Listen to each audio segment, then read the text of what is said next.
Welcome to the Great Detectives of Old Time Radio from Boise, Idaho. This is your host, Adam Graham.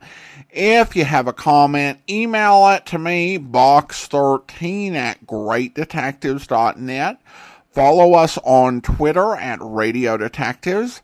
And check us out on Instagram, instagram.com/greatdetectives. If you're enjoying the podcast, please follow us using your favorite podcast software. Our listener support and appreciation campaign continues, and you can become one of our Patreon supporters at patreon.greatdetectives.net. And I want to go ahead and welcome our latest Patreon supporters. Thank you to Daniel and Scott coming on board at the Detective Sergeant level of $7.14 or more per month. And also to Gus coming on board at the Shamus level of $4 or more per month. Thank you so much for your support. Well, now it is time for this week's episode of yours truly, Johnny Dollar. The original air date, May 16th, 1957. And this one is the Dixon murder matter. From Hollywood, it's time now for Johnny Dollar. The bases are loaded and there's nobody out. What? And you're pitching, Johnny boy. Bert McGraw. Yep, right as rhubarb. What's in your mind, Bert? You and a job you didn't finish. A job I didn't... What are you talking about? The Mason-Dixon matter, remember? Well, sure. Ruth Dixon's body was found on Newport Beach. But you didn't find out who killed her, Johnny. I figured that was a job for the police. They want to talk to you about that. And so do we. Oh? Yeah, Ruth Dixon was insured with our company. For how much? $1,000. 1,000? You don't expect me to go back to Newport for the commission I'll make off that, do you? Nope. But if you'll go, we'll foot the bill. Oh, how come? Tell you when you get here. Interested? Yeah.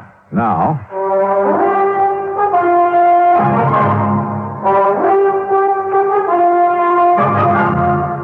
Bob Bailey in the exciting adventures of the man with the action-packed expense account. America's fabulous freelance insurance investigator. Yours truly, Johnny Dollar.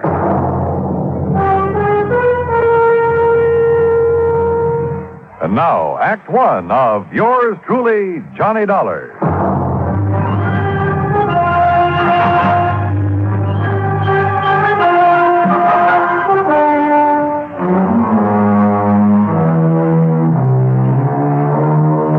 Expense account submitted by Special Investigator Johnny Dollar to the Providential Assurance Company, 393 Dewey Avenue, Hartford, Connecticut.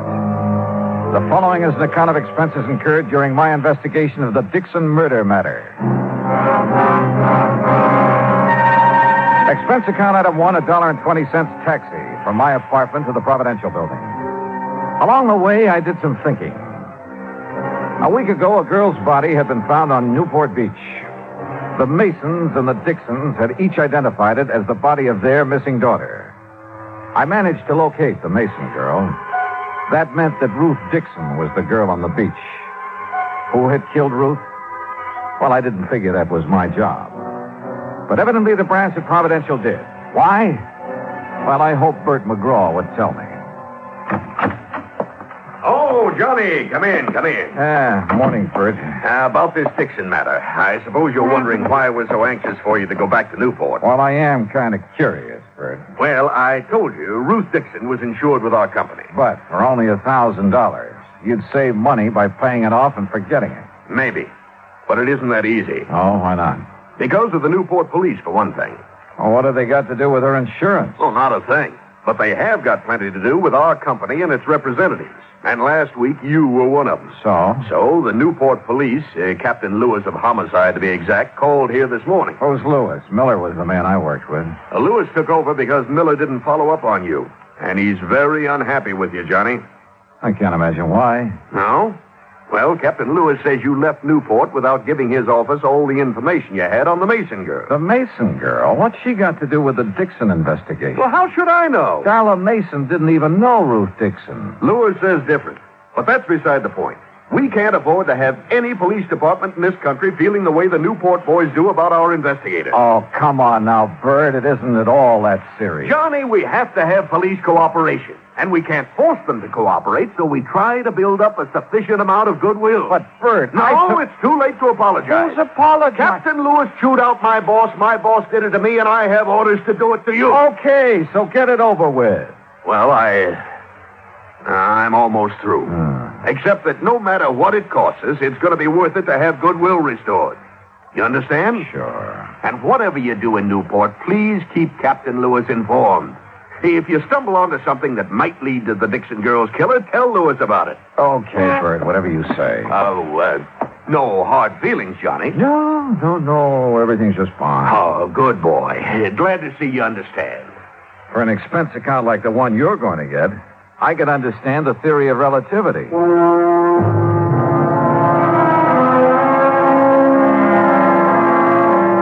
I took a cab back to my apartment. That's item 2. Item 3, $18.50, transportation to Newport, Rhode Island. After checking into the Ogden Hotel, I called headquarters. Captain Lewis wasn't in, so I left a message asking him to call me. Then I called the girl in question, Darla Mason. Johnny, hi. What are you doing back in Newport? Oh, just winding up a little unfinished business.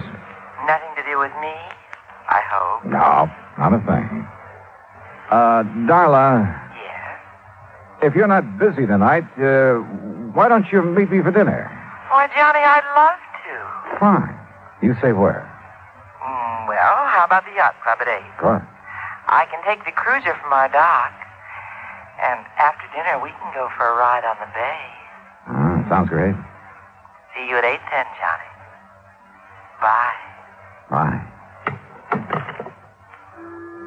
Expense account item 4, $15 worth of American Beauty roses for Ruth Dixon's mother. I rented a car and drove out to the Dixon home. The moment I stepped into the house, I could smell the heavy, sweet odor of oriental incense. While Mrs. Dixon put the flowers in water, I located the source of the incense. It came from an ornate burner on the mantel in the living room. Behind the burner, draped in black, was a large photograph of Ruth Dixon. And on each side of the photograph were 2 lighted candles. Oh, Mr. Darla, these are the most beautiful roses I've ever seen. Well, I'm glad you like them, Mrs. Dixon. Oh, yes.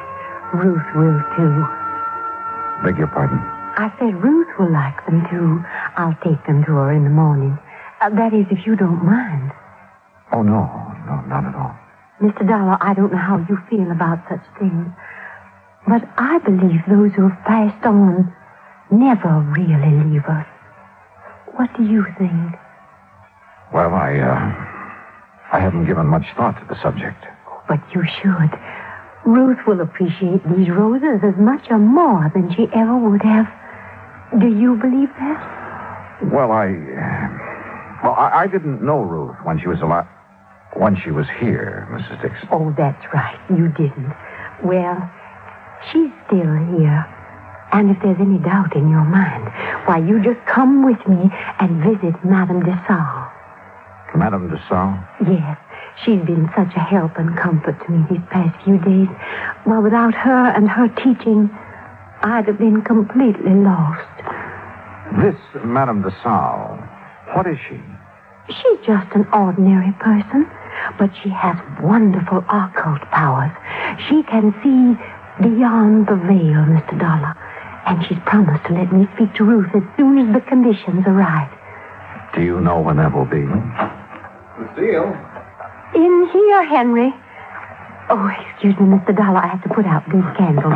Henry doesn't believe like we do. My, you've been at it again, haven't you, woman? Now, Henry. Open the windows. Get the smoke and the smell out of... Oh, Mr. Dollar. Afternoon, Mr. Dixon. What are you doing back in Newport? He's trying to find the man that caused our girl to pass on. Oh, she didn't pass on, Lucille. She died. Henry, really? Well, anyway, I wish you luck, Mr. Dollar. I have a hunch I'm going to need it, Mr. Dixon. Mr. Dollar, wouldn't you like to stay to dinner? We aren't having anything fancy, just leftovers and boiled cabbage head. Oh, my. Now what? Why, I just remembered why I burned that incense. And it wasn't what you thought, Henry Dixon. It was on account of the cabbage. It covers the smell. That's not the truth, and you know it. Oh, now, Henry. Look at that mantle, Mr. Dollar. She's made a regular shrine out of it. Looks like a heathen altar. Henry. Well, it's the truth. And I wouldn't blame Mr. Dollar if he was afraid to stay to dinner with a woman like you around. You aren't afraid to stay, are you, Mr. Dollar? No, of course not, but I do have another engagement. Oh, well, anytime you can come, you just let us know. Yes, thanks, I'll remember. Well, now, if you men will excuse me. You will. And you open the windows in the back. Yes, Henry. Oh, Mr. Dollar. Yes? When Madame de Salle arranges... That fraud. When Madame de Salle arranges for me to talk to Ruth, I'll let you know what she says. Good evening. Poor dear. She hasn't been the same since Ruth's body was found on the beach. Mr. Dixon, according to the medical examiner, Ruth's body was in the ocean for approximately 6 weeks. That's right. Do you remember if Ruth was going with anyone in particular just before the time she disappeared? The police asked me the same question. I couldn't answer it. You mean you don't remember? I mean that Ruth wasn't a girl to be tied down to one man, and any more than she's content to live like she had to after my help failed. Did she date very often? Well, you know, she worked as a hostess at the yacht club. Yes, sir. She met a lot of rich young men there. And if you ask me, she dated too much. Of course, her mother took Ruth's side, said she had to if she was ever going to get herself a husband. But she went with no one in particular. No. She never settled down enough. What about her friends, Mr. Dixon? Was there someone she might have confided in? She didn't have any girlfriends. Liked men a lot better. But, Oh, there was somebody. Well, I expect you could say he was her friend. Too old to have been a boyfriend. Besides, he doesn't have enough money. Who is he? His name's Sam Hood. He runs a small craft repair shop down by Viking Beach.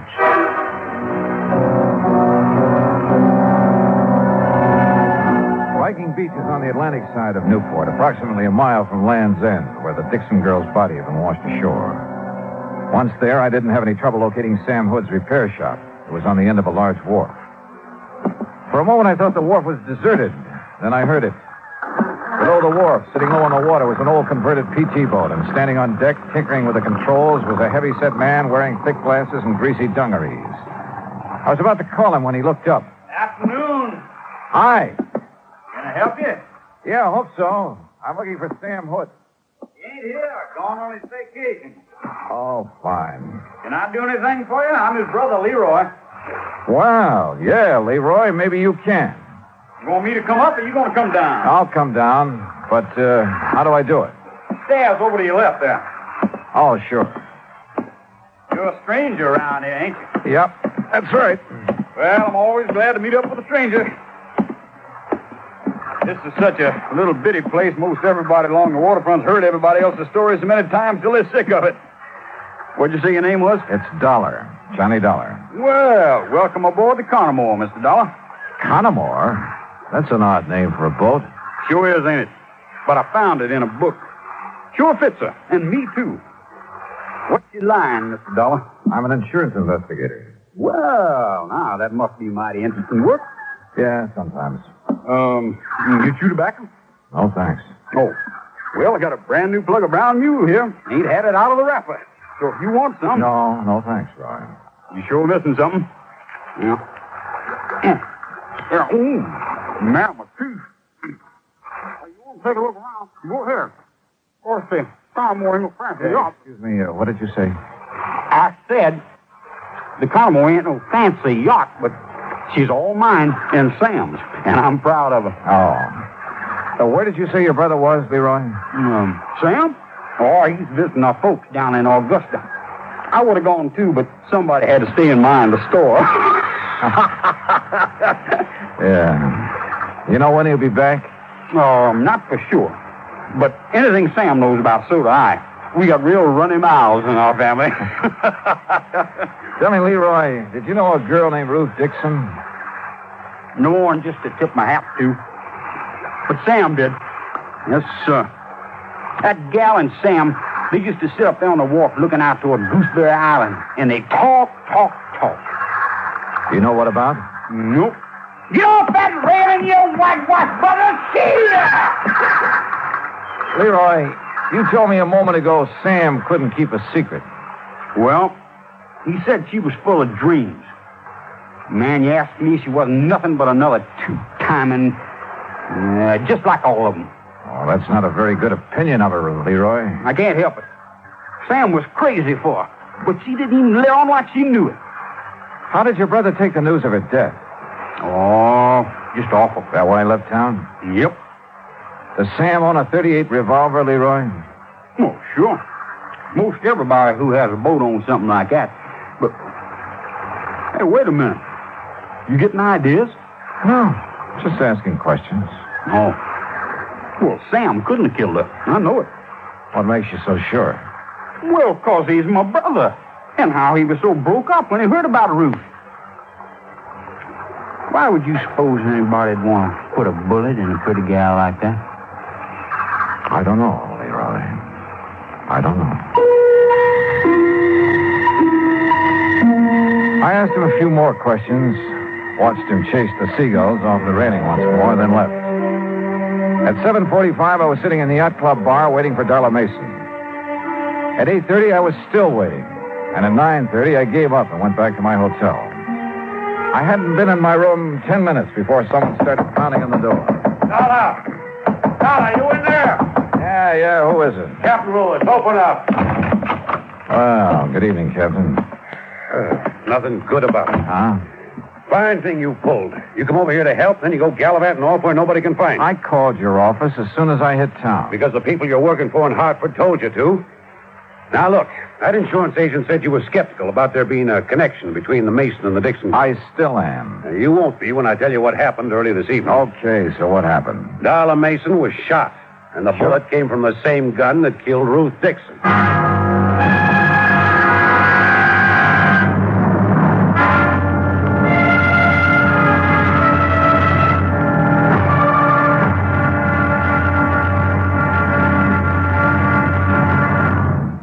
Act two of yours truly, Johnny Dollar, in a moment.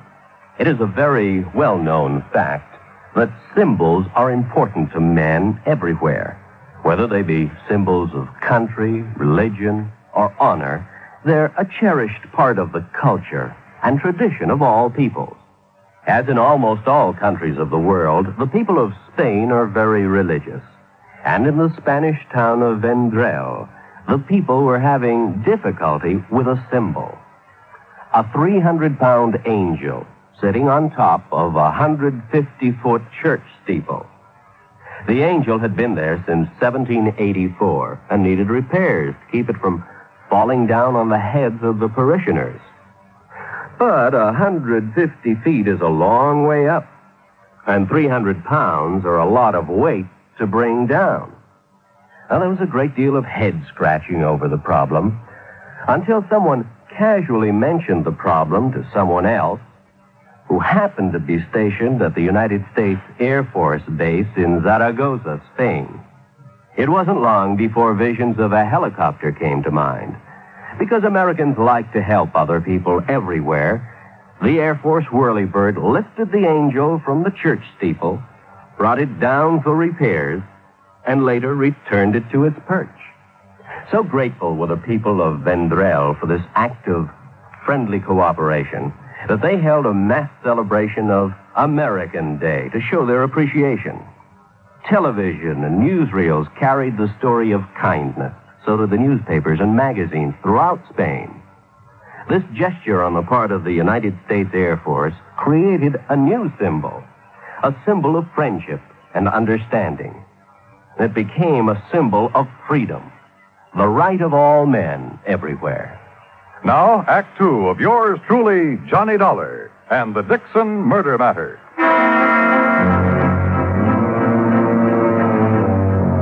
Expense account item 6.20 for 2 cups of coffee at the Eat Right Cafe near my hotel, where Captain Lewis proceeded to give me the details surrounding the shooting of Darla Mason. She had been on her way down to the Mason boathouse, where she'd planned to take the cruiser across the bay to the yacht club. As she neared the boathouse, someone had fired at her, and the bullets that wounded her came from the same gun that killed Ruth Dixon. So there was a connection between the Mason and Dixon girls. And if you want more proof, I have it. Like what? Well, they both spent a good deal of their time at the yacht club. Yeah, but for slightly different reasons. Ruth worked there before she was killed. But she must have known Darla Mason. No, that's no good, Captain. You go to the district attorney with that kind of evidence, and he'll throw you out of his office. He'll want proof they knew each other, and how well. Yeah, I suppose. What about Darla? When can we see her? Well, the doctors tell us we can. She still hasn't regained consciousness. Hey, Captain, do you know where the Masons have the work done on their cruiser? Yeah, and that's another thing. That's Sam Hood's place. Have you questioned him? Never had a chance to. According to his brother, he's away on some sort of vacation down Georgia. Left the day the Dixon girl's body was identified. Are you sure he's still in Georgia? Well, I can ask the Augusta police to check up on him. If he is, have them tell him about Darla being shot up and find out if he knew her. Okay. Well, you ready? Yeah. No one was seen prowling around the Mason place tonight, huh? Nobody else was down at the boathouse. Thanks, Johnny. Sure, Captain. And stop being so formal. My name's Pete. Okay, Pete. Well, I guess we've done all we can for a while. I'm not so sure. No, what do you mean? I'm not sure about that either. But I have an idea. Or maybe I ought to call it a hunch. About what? Well, I'd like to sleep on it first, if it's all the same to you. Have I anything to say in the matter? Nope, not a bit. It was late and I was tired, so I did the obvious thing and went to bed. Early the next morning, I called the hospital. Darla Mason had regained consciousness and would recover. But she couldn't be questioned for another 2 or 3 days. So I finished dressing and went down for breakfast. I was crossing the lobby when someone called me. Mr. Darla. Mr. Darla. Oh, Mrs. Dixon. I've been waiting to see you. Well, you should have called. I'd have come right down. Oh, no, I was afraid I'd wake you up, and I didn't want to do that. Oh, that's very thoughtful of you. Mr. Darla, is there some place we can go and talk? Well, there's my room. Oh, no, I mean, well, it wouldn't look right, you know. Oh, yeah, well, then, how about over here? Looks like a nice, quiet corner. Yes, this will do nicely. Mr. Darla, remember I told you about Madame de Salle? Yes, I remember. Would you like to sit down? Oh, no, I'm too excited to sit. Excited? About what? Well, I've been trying to tell you about Madame de Salle and what happened last night. What did happen? The conditions were right. I beg your pardon? The conditions. They were right. Remember, I told you Madame was going to let me speak to Ruth when the conditions were right. Well, they were last night. Oh. Well, aren't you interested in what Ruth had to say? Yes, I am, Mrs. Dixon. She told me who killed her, Mr. Darla. What? Yes, sir. Just as plain, I heard it from Ruth, and there's no doubt about it. It was her voice, all right. Mrs. Dixon, exactly what did Ruth say about the person who murdered her? Oh, Ruth described her to a T. Her? She said it was a woman. Young, dark hair, brown eyes, and a big red scar on the back of her left hand. I see. You seem disappointed, Mr. Darla. I guess I was doing a little wishful thinking, Mrs. Dixon. Well, wishful thinking or not, Ruth told me who it was that killed her. Oh, her name, too? Well, she didn't know her name. Oh. But that big red scar. Now, you find a woman who has a thing like that on the back of her left hand, and you'll have the guilty party. Yes, well, I'll look for someone like that today, Mrs. Dixon. Now, come on, I'll buy you some breakfast.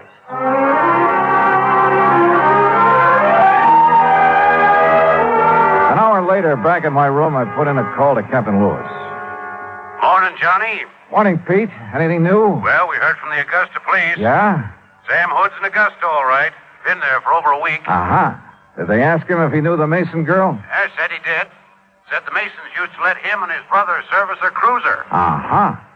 Johnny, when are you going to stop playing games and tell me your ideas? Hunch, you mean, Pete. And I'll tell you just as soon as I get back from the library.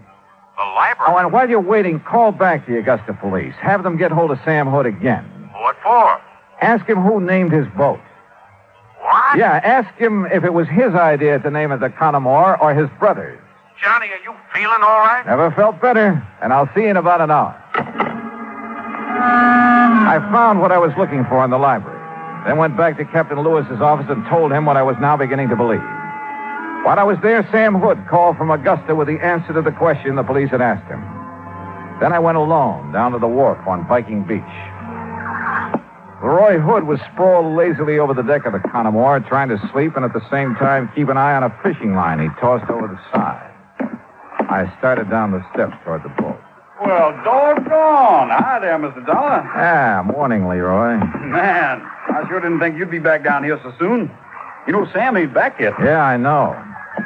You having any luck? No. Just making believe. For real fishing, you got to go out beyond Gooseberry Island. Oh, how about taking me someday? Why, sure. Man, you just say the word and we'll go right now. Well, no. I'm afraid I couldn't do that this morning, Leroy. Well, you just let me know anytime. Yeah. How fast this boat cruise? 25 knots.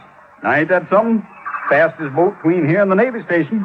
How long would it take you to get over to the Mason home and back again? Why, it wouldn't take no time at all. How come you asked that? Did you know Darla Mason was shot last night? Heard something about it, yeah. Do you know Darla Mason, Leroy? How could I know somebody like that? I don't know. But if you didn't know her, why did you try to kill her last night? You joking? No, not a bit. Oh, come on now, man. What you mean I tried to kill her last night? Just what I said. That ain't funny. That ain't one bit funny. But it's the truth, isn't it? The truth? Now, who told you that? Darla. What? She couldn't have. No, why not? Because the papers say she's still unconscious. Besides, she couldn't see nobody around that boathouse last night. It was too dark. Dark as it was the night you killed Ruth Dixon. You know, you beginning to get me riled, Dollar. That's so. It sure is so. Coming around here with all kinds of lies saying I killed Ruth Dixon. I didn't say it. Your brother did. Sam? Oh, man, now you really lying. Sam's in Augusta. You ain't seen him. We talked to him on the phone this morning. He told us about you and Ruth Dixon and the Mason girl and every other woman who comes around here. Well, just because I try to make a little time with him, that don't mean I killed nobody. Sam told us different, Leroy. He told us that you can't stand to have a woman laugh at you. Every time a girl has, you've tried your best to make her sorry for it. You really did talk to Sam? What do you think? But why would he tell on me? Why? He never has before. He didn't want to, Leroy. That's why he left here when he did. He needed time to think. Decide what to do about his brother. About you. What you gonna do about it? What I have to do. Take you in. No. Nobody's taking me anywhere I don't want to go. And anybody cries, they're gonna be sorry. Leroy, come out of there. I'm coming. You look out, dog. You look out. You don't try stopping me. Leroy, come back. No!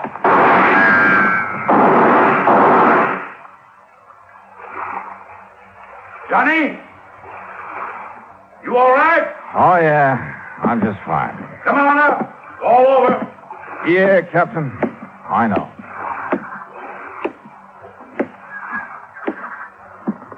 Tell me something. If I can. What put you onto him in the first place? Two things. You see, he liked the girls, wanted to be a lady killer, but they'd only laugh at him, and he couldn't stand that. I see. But the big thing is, what he named this boat, Connemore. I don't get it. Well, a man like Leroy, not much education, he'd have to have a real reason for wanting to name it that. But why? What's so special about that? You ever hear of Bluebeard? A lady killer? Sure, who hasn't? Well, Connemore was his real name.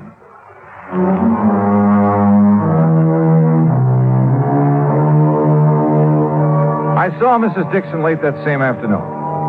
I'm afraid she was a bit disillusioned, having been so sure that the person who had killed her daughter was a woman.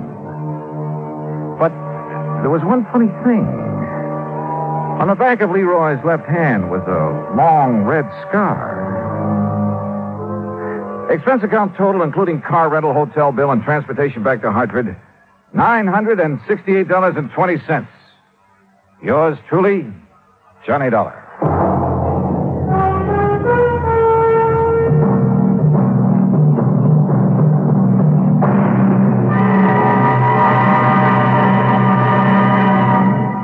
Now, here is our star to tell you about next week's story. Next week, a case that couldn't be solved. because there was no solution. And yet, well, join us, won't you? Yours truly, Johnny Dollar.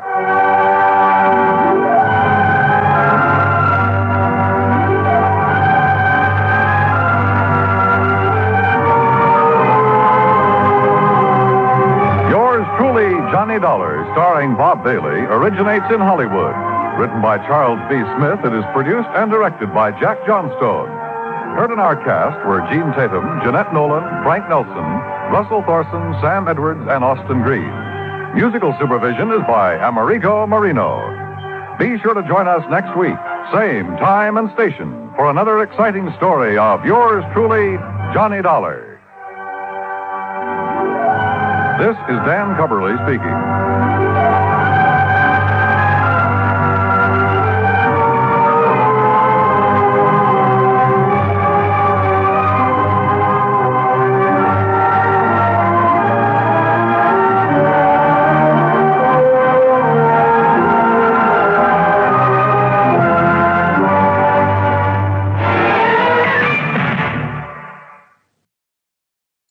Welcome back. Well, this is one of those times when, even in the post-serialized era, they did occasionally work in some multi-part episodes.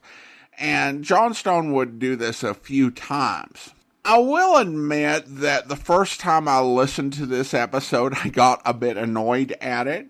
And certainly more than I did this time, just because the Newport police's stance was utterly ridiculous. Johnny was right. He did not have some duty or some job he hadn't finished. And honestly, Captain Lewis should have reached out to Johnny. You know, he had a phone. Just called him up and said, hey, I just wanted to ask you a few questions about your investigation on the missing persons case. And of course, the information that Johnny got last week didn't really have anything at all to do with the solution to the case. Now, it should be noted that this was before the point in the series where Johnny's adventures being broadcast on radio became an ever-present plot point. But you can't help wonder, because it's at least been introduced at this point, if Captain Lewis knew about Johnny's adventures from the radio.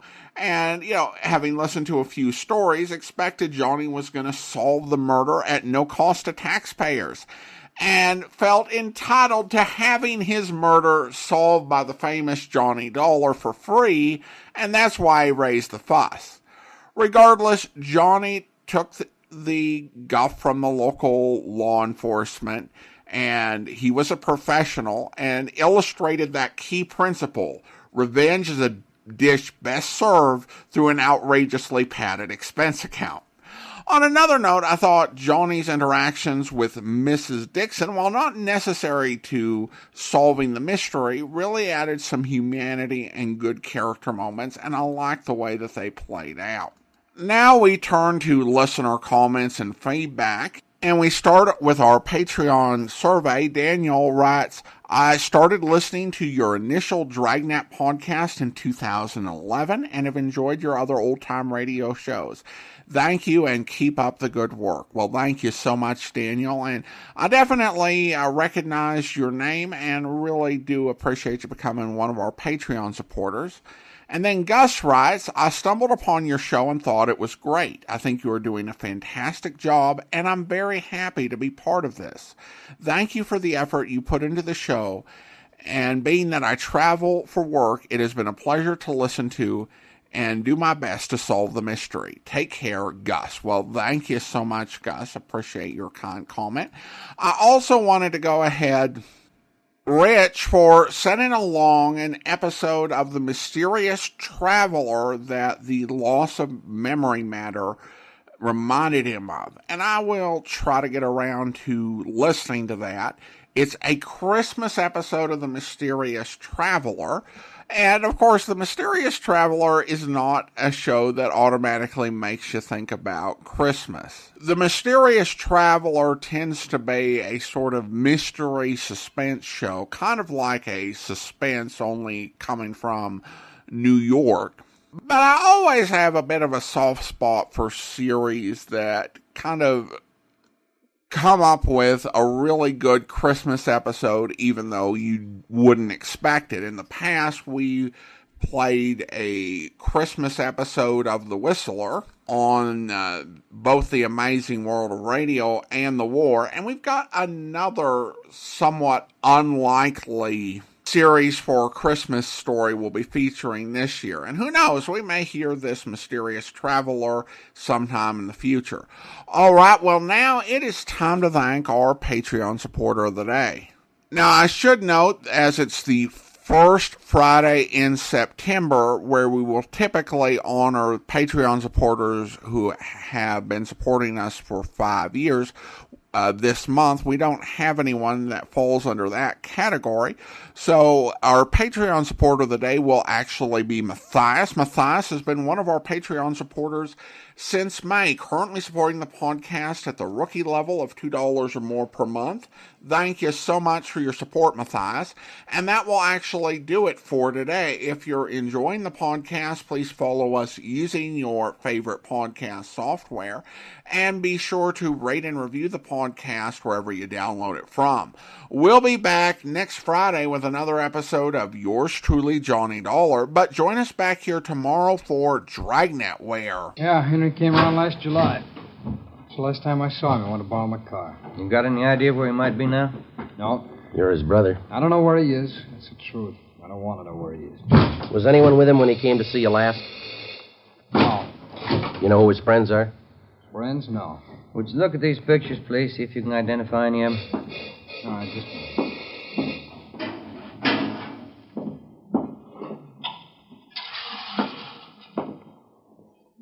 No. These here? No. No. Ah. How about these? No. No. No, look, can't you talk to me later? It's not good for business having cops around a shop. Who would you yell for if a shop was held up, Mr. Carson? What's that got to do with it? Your brother's in trouble. We might stop him from getting in deeper. I hope you'll be with us then. In the meantime, send your comments to box13 at greatdetectives.net. Follow us on Twitter at Radio Detectives and check us out on Instagram. Instagram.com/Great Detectives. From Boise, Idaho, this is your host, Adam Graham, signing off.